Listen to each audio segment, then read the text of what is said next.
you had books and then you had ebooks. You had mail and then you had email. You had gold and now you have e-gold.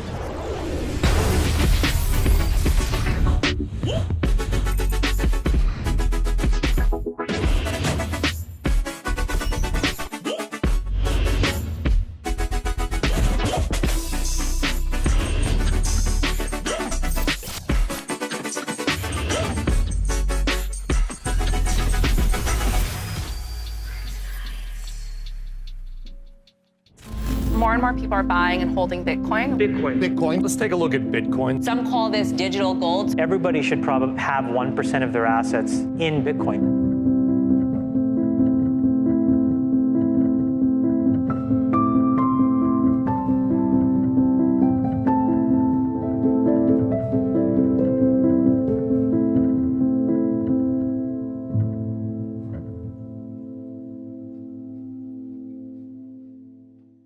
Dear crypto community and blockchain waves across the globe, welcome back to Kryptonites, the no BS blockchain channel built with the community and for the community. And today we have another mind-blowing guest, Benjamin Minko, the founder and CEO of Elrond, one of the most interesting and exciting projects of 2020. Benjamin, such a pleasure to have you. How are you doing today? Great, really great to be here, Alex, and have this conversation. Congratulations on all your success this year so far. Benjamin, you guys have been doing tremendous work. But before jumping into Elrond, I'd love to ask you, what inspired you, Benjamin? Was it a person? Was it Bitcoin? Was it a blockchain? Why did you end up, coming into this crazy space? Indeed, it was, I believe, 2012 when I initially stumbled into Bitcoin, but then in 2013, it really was extremely intriguing to me how technology was combined in a way where economics was also there. So this currency drew a lot of attention. It grew a lot, much like the early days of the internet, when the internet grew at a very, very significant speed. And I began researching what was happening there. I was specifically at that point researching technologies that I thought were capable of changing the dynamics of our economy and of the entire society. And so Bitcoin was this really intriguing idea that looked like almost like a joke, a game. And when you understood its economics, it was clear that it could reshape the economy. So at that point, I wanted to dig in a lot more and see what was happening in the space. And then immediately afterwards, in probably 6 months, at the beginning of 2014, I essentially joined the NEM core team to try to solve some of the issues that I saw in Bitcoin even at that point. So it was a very, very interesting start. And since that point, I've been indeed involved in several different aspects of the blockchain space. So I've been building, on the one hand, different startups and helping invest in more than 20 or 30 startups in the space. And then since the end of 2017, my whole focus was basically on Elrond, where we've built this really hardcore team with which we can literally build rockets, and then focused on building the technology and bringing it to the market. So yeah, a long story there, but I believe that without that backstory, we would not have been here today. That's fantastic, Benjamin. And it's typical from most engineers to always want to solve problems, right? To get into things because they find it very interesting and want to solve problems. And we'll talk about the problems that you guys are solving. But before we jump into that, I'd love to ask you about this whole internet or Web 3.0. What exactly does that mean, if you don't mind educating us, going from Web 1.0, which some people call a database, all the way to Web 3.0, which some people call a data bank. But what is it in your terms, this whole Internet of Scale and this Web 3.0 concept? I think very briefly, Internet 1.0 was this idea that you had a first network of networks through which you could share some information in the sense of very low bandwidth, low speed. And with this, you could still see what you could build on the internet, but it was still very, very rudimentary. The second wave or Web 2 was much more social. You had high bandwidth already, and then economics started to make sense, but then everything shifted toward the social aspects. And now we're at the point where for the first time we have an automatic protocol that fits and can be embedded in the core of the internet to enable transfer of value. So while I believe that we've been able to transfer data, very rudimentary forms of data from the beginning, and then increase the speed and possibilities and move to social with the Web 2, everything in Web 3 is first about finance and what it means to basically encode finance in the base layer of the internet. And then, of course, to extend this to trustless exchange of any kind of value that we can now exchange over the internet. Very nicely put. I love it, Benjamin. Thank you so much for such a great answer. And obviously, you talked about this evolution, and there's Ethereum as well, right? Who claim themselves or want to build this Web 3.0. But as you know, there have been many issues recently: congested networks, really high gas fees, and a lot of people are interested in hearing what is a comparison between Ethereum and Elrond. If you don't mind sharing that, that would be great. Yeah, I would say that Ethereum has been trying to build state sharding and proof of stake for at least 4 or 5 years now. They've been typically always 2 years away. So no matter how much progress they made or how little progress they made, they always said that it's 2 years away. For Elrond, we've been working on a very key part of technology that we believe can finally transition everything we have in the blockchain space to a broadband era, so that you can process transactions of any kind and exchange value at the internet scale, which means that you finally have broadband speed, really, really low cost, and can build anything you want just because the architecture allows you to do this. We've been working on this since almost 3 years now, but the most important thing about Elrond is that the technology is live. Compared to all the other projects that might promise different things but never deliver, we've made a really, really huge step forward with the mainnet that we've released on the 30th of July. Our entire team has poured their souls into this. And now with the technology live, we are also building a user interface that intends to simplify the whole experience around this. Now, coming back to Ethereum and the comparison between Elrond and Ethereum, there are several aspects there. First, I would say that Ethereum will have some very, very important difficulties of changing their the way they work, just because they already have an architecture that has fairly large adoption in the small space that we have, and changing a technology while it's working is very similar to driving a car and then trying to change the engine while you keep driving around and so forth. It's super, super difficult from an engineering perspective.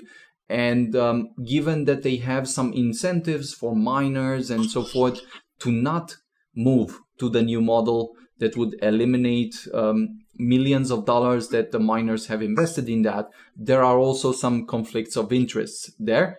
But going beyond this, everything that Ethereum intends to do with Ethereum 2.0, Elrond already has working, which is I think extremely important. I'm not sure who will wait another 2 years um, for Ethereum to ship. But the differences in technology are also interesting because the key point for Elrond is we have what is called adaptive state sharding. And the accent is on adaptive because it means that Elrond can start with 2 shards and process more than 10,000 transactions per second. But the number of shards can increase with the demand that we really have in the network, which means that we're not only scalable and adaptive, but also very resource efficient. It means that we don't have to start with 100 shards if there is no demand for 100 shards.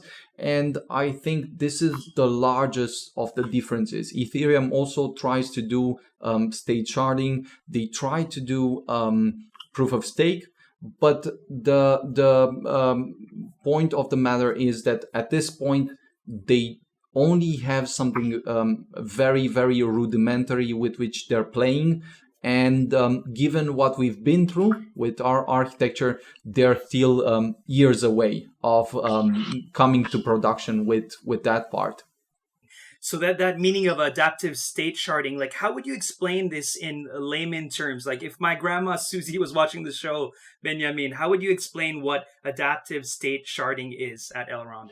Sure. So very briefly, sharding, this idea of sharding exists already in databases. It means that you have this process of dividing and conquering and then parallelizing things. So instead of processing them in a serial sequence, you have this parallel processing unit, which allows you to move a lot faster. And then adaptivity on top of that means that you only need to add number of shards proportional to the demand you have in the network. For each shard, we gain something like 5,000 transactions per second. So we estimated that with 10,000 transactions per second, we are already 1,000 times more efficient than Bitcoin or Ethereum, which is a lot more than is needed at this point. The demand might be there, and we might need to update this in a few months. But at this point, this is something extremely, extremely important from a processing capacity. So we're excited to have this in Elrond. Very nicely explained. Thank you so much for that, Benjamin. And the next question would be related to virtual machines. First of all, if you could explain virtual machines in a simple term. And is the Elrond and Ethereum virtual machine similar or a little bit different at the moment? The idea of blockchain can be seen in a few different ways, but essentially, compared to normal databases, blockchains are databases that are operated in a distributed fashion. So while Amazon has a database that they can essentially share with everyone, but they're the owner, blockchains are this larger databases that are operated by a lot of different third parties in self-interested way, where the incentives of the network allow people to organize, and there's no trusted party that controls the entire network. Now, moving one step further, once you understand that even the most advanced blockchains have this kind of network property of being very similar to a database, there are some interesting properties that a blockchain has, which is transparency, immutability, and censorship resistance, and so forth. But then on top of this, you have a way of programming different aspects within this blockchain. And this programming layer is called the virtual machine. So it essentially allows you to execute some super simple programs just as you would on a computer. But you have to assume that still with the earliest versions of the virtual machine from Ethereum, you still have some bandwidth limitation. Again, just because the underlying database has the limitations, the virtual machine will inherit the limitations as well. So in Elrond, what we're doing specifically is we have this super high performance architecture, and then the virtual machine is again inheriting some of the performance that the architecture has, so things become a lot more interesting.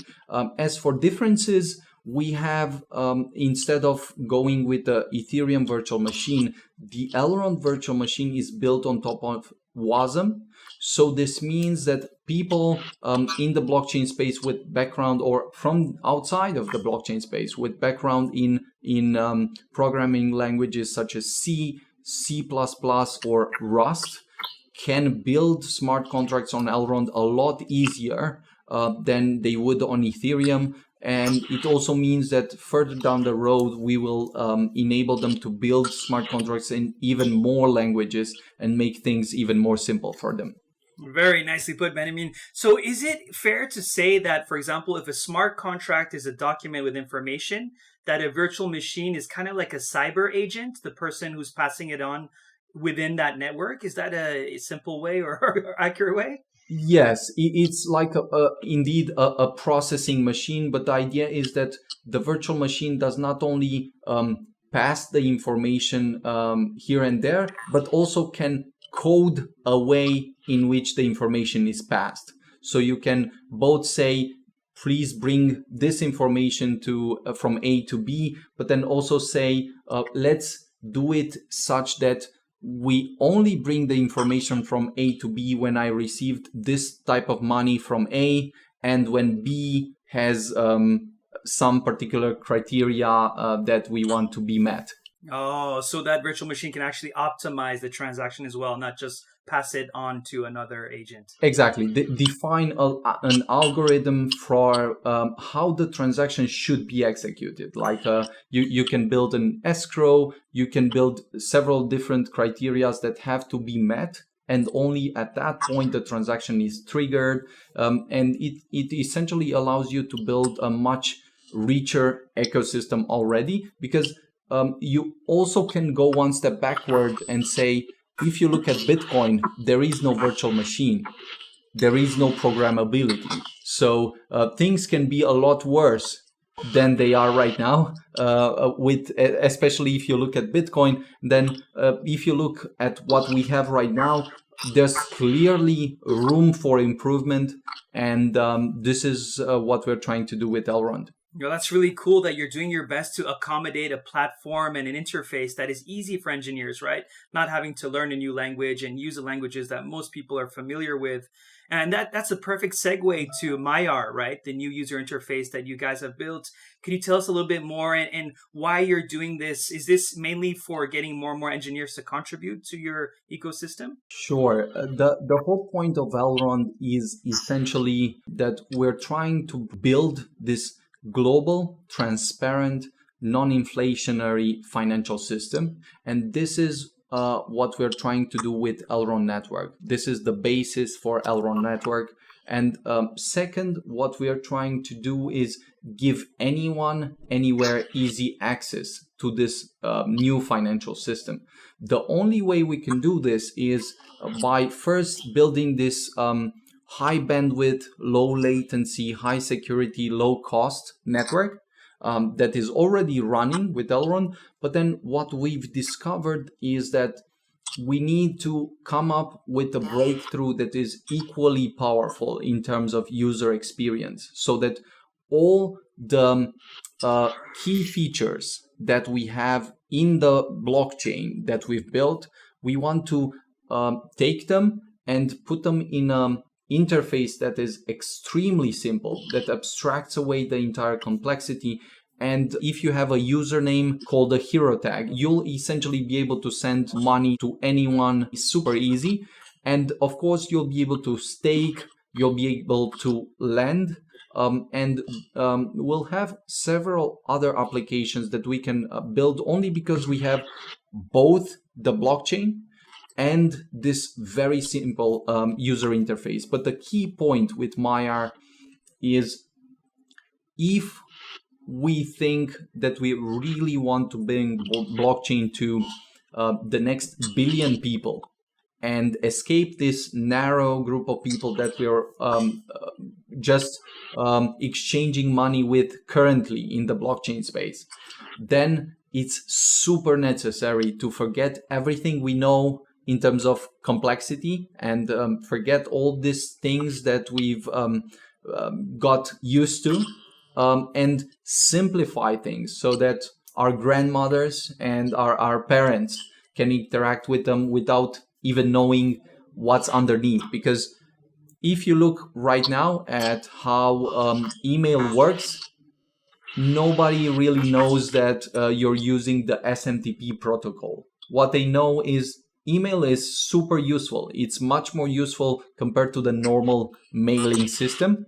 So this is what they're going to discover through Maillard, that essentially everything they've got used to transferring money via banks or other means, they can finally do it a lot faster, so near instantly, anywhere in the world at 100x lower cost than any other alternative. So we are super excited about this. That's a nice transition to the ERD coin and token. You guys also launched your mainnet. Congratulations for achieving that. And a lot of people are really excited about what's coming in the future for Elrond. But if you don't mind telling us a little bit about the ERD coin or token, the current utilities, the future utilities, how you see the token evolving in the future, that would be absolutely great. Sure. So the most important thing is that from the ERD, we are moving to eGold. eGold is this new standard that we're trying to position. So things are extremely simple, again, to convey, because think about it for a second. If you need to explain to your grandmother, or I need to explain to my parents what Bitcoin is, even the name cries out complexity, right? But if you start with something like eGold, things are already super simple, because you can start and say something like you had books and then you had ebooks, you had mail and then you had email, you had gold, and now you have eGold. This is the currency that will become a digital reserve for the entire Elrond ecosystem. This will power the entire ecosystem. But then we're, of course, having staking on top of it.